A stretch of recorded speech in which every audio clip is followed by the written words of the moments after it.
اللہ تعالیٰ نے اپنے بندوں پر دن رات میں 5 نمازیں فرض کی ہیں۔ یہ نماز کا ادا کرنا اللہ کا حکم ہے اور اللہ کا حق ہے۔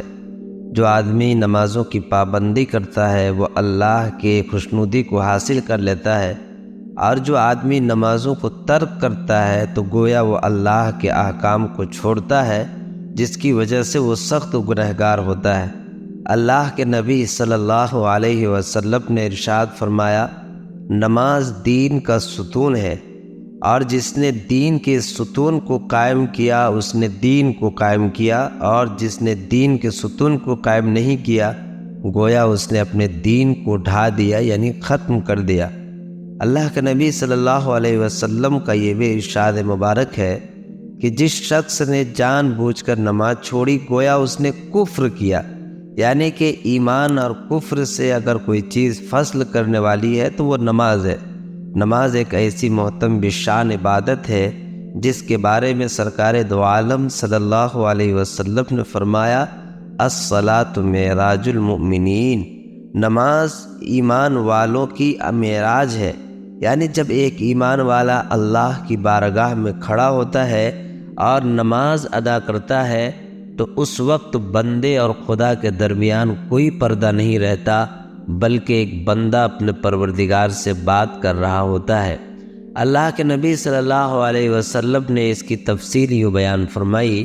کہ جب بندہ الحمدللہ رب العالمین کہتا ہے نماز میں تو اللہ تعالیٰ اس کا جواب دیتے ہیں، الرحمن الرحیم کہتا ہے تب بھی اللہ تعالیٰ اس کا جواب دیتے ہیں، مالک یوم الدین کہتا ہے تو اللہ تعالیٰ اس کا جواب دیتے ہیں۔ الغرض پوری سورہ فاتحہ جو پڑھی جاتی ہے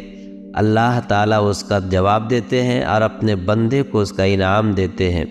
اس لیے خوش نصیب ہے وہ لوگ جو نمازوں کی پابندی کیا کرتے ہیں۔ اس کے علاوہ اللہ کے نبی صلی اللہ علیہ وسلم نے یہ فرمایا کہ نماز میری آنکھوں کی ٹھنڈک ہے، قرۃ عینی فی الصلاۃ، میری آنکھوں کی ٹھنڈک نماز میں ہے، یعنی کہ حضور کی محبت بھی نماز کی ادائیگی میں حاصل ہوتی ہے۔ اگر کوئی نماز نہ پڑھے تو اس سے اللہ کی محبت بھی نہیں میسر آتی اور پھر رسول اللہ کی محبت بھی نصیب نہیں ہوتی۔ اس لیے کہ ایک حدیث سے پتہ چلتا ہے کہ نماز سے اللہ کی ملاقات ہوتی ہے، اور دوسری حدیث سے یہ بھی پتہ چلتا ہے کہ نماز کی وجہ سے حضور پاک صلی اللہ علیہ وسلم کو خوشی ملتی ہے۔ اس کے علاوہ جو لوگ نماز کو ترک کر دیتے ہیں، چھوڑ دیتے ہیں، تو ایک فرمان تو یہ ہے کہ اللہ کے نبی نے فرمایا گویا اس نے کفر جیسا عمل کیا، اور نماز کا چھوڑنا کبیرہ گناہوں میں ہے، بہت بڑے گناہوں میں ہے، کیونکہ اللہ کے نبی صلی اللہ علیہ وسلم نے فرمایا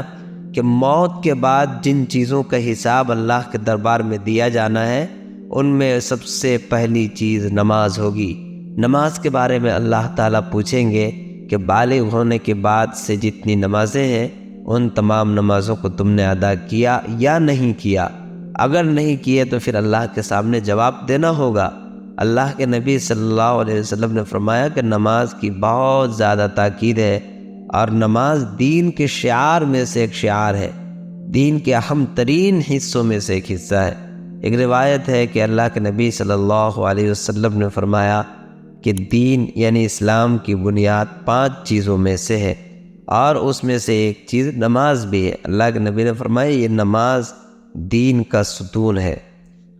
اور نماز کو چھوڑ دینا اور جان بوجھ کر ترک کر دینا گویا اپنی ڈھٹائی اور